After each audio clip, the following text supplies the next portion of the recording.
Hey there folks, welcome to Spectrum Pulse. We talk about music, movies, art and culture, and it's Billboard Breakdown.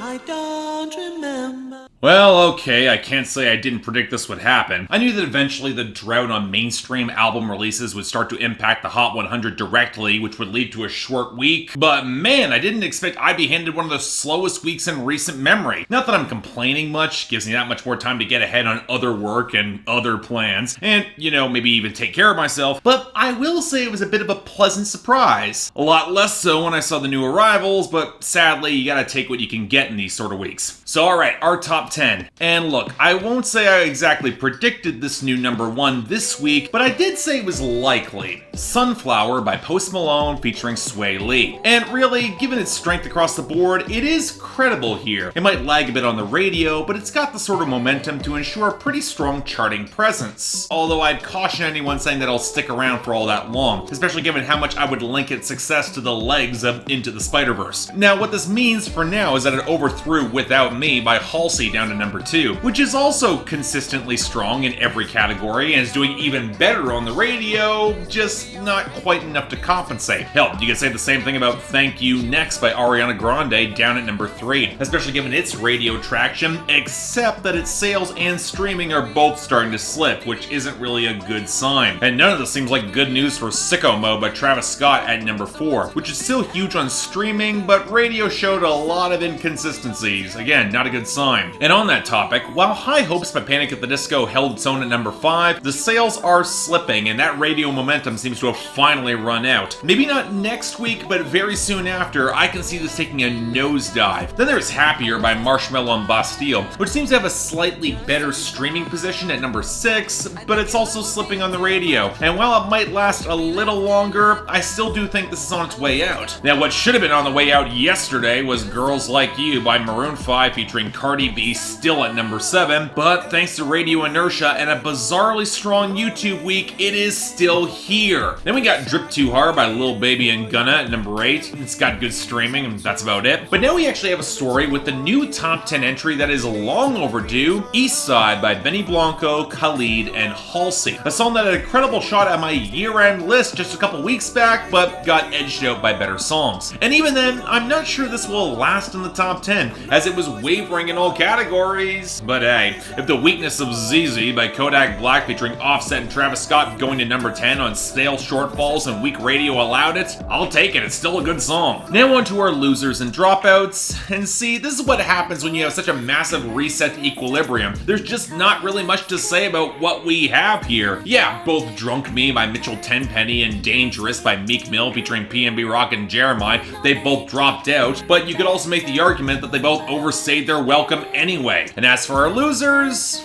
well, it's a variety of factors. The biggest returns for Smile, Living My Best Life by Lil Duval featuring Snoop Dogg and Ball Greasy, Dip by Tyga and Nicki Minaj, and Kika by 6ix9ine featuring Tory Lanez, they were always going to be short-lived here, as they fell to 78, 99, and 96 respectively. But really, Tory Lanez didn't have a good week as a whole, as the momentum of Talk to Me with Rich the Kid evaporated down to 57, which I'd also argue happened to Lost in Japan by Shawn Mendes and Zedd going down to 84. Then you have Monster by 21 Savage fading away after the album bomb down to 90, and Imagine by Ariana Grande looking to be something of a non-starter as a promotional single for whenever she's gonna drop. Not all that surprising, to be honest, it's not really a great song either. But if we go to our gains and our returning entries, look, there's nothing really to say about Ruin My Life by Zara Larsson rising up to 76 off of a good hook, and even less to say about Space Cadet by Metro Boomin and Gunna returning to 83. And given that we only have 4 new songs on the Hot 100? Well, okay, it's early in the year, so ideal hit lists might run a little bit thin for now, but let's try this song.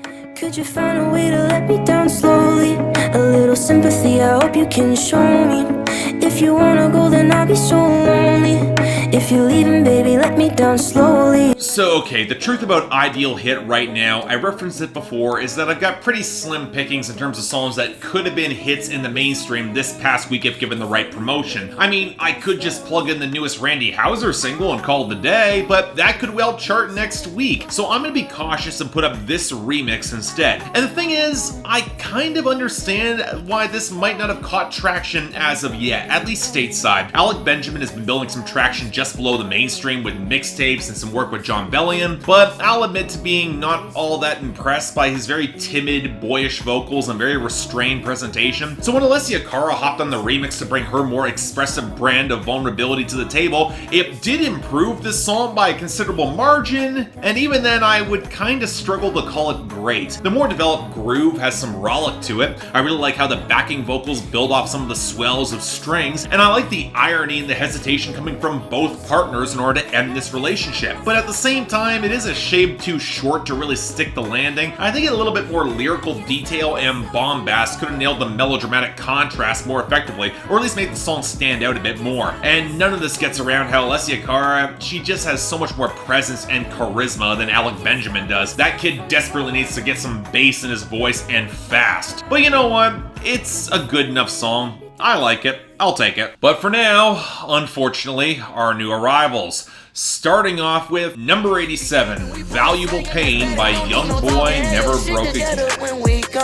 I got too many brothers that didn't die by the gang. I murder from the heart so you can say what you want. Okay folks, help me out here. Why are we keeping this guy around again? What does YoungBoy Never Broke Again add to the trap conversation besides one mostly distinctive hook on Outside Today? His flow is mediocre and sloppy. He can barely stay on beat, especially here on the goddamn hook of all things, which feels really misshapen. And that's before we get to the content that's trying, and mostly failing, to fuse bargain barrel post-breakup angst with lazy flexing and a murderous intent that feels a lot more slapdash than usual. You think for as many of your brothers have died, you wouldn't be so quick to instigate violence, even if you are doing it from the heart. I guess if I'm gonna praise anything on the song, it'd be the R&B sample bouncing off the cheap trap snares, the piano, and the harmonica, which actually sounds pretty lush and likable, but that's the thing, it's production that deserves a much better rapper riding it. So yeah, mediocre at best. But on that topic, number 81, Butterfly Doors by Lil Pump. Baby mama whip up on the stove. Mama, ain't no joke.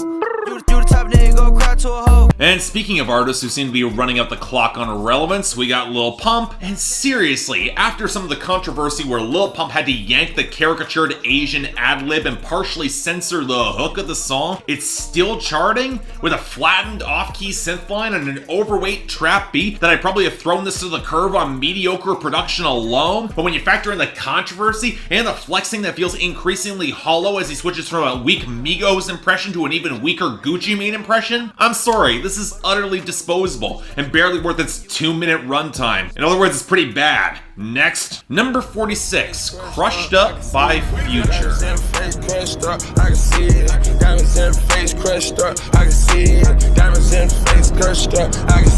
So I'll say it, I got a really bad feeling about this next Future album. Yeah, folks are predicting that he's gonna get an album bomb off of streams alone and a lack of real competition in January, but between his one-dimensional nihilistic flexing and just how many projects he has flooded the market with in recent years, if he doesn't have a smash hook like Mask Off coming, this album he could be in real trouble. That said, this is a lead-off single.